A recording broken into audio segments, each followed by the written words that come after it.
Hello guys, for today's video guys is ituturo ko sa inyo kung paano nyo malalaman na mayroon kayong violations or alert kay FB Reel. So una guys is puntahan muna natin ang inyong Facebook. So yan, click natin guys yung Facebook.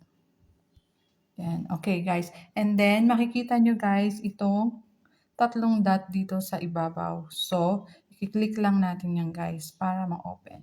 And then guys, scroll up lang tayo.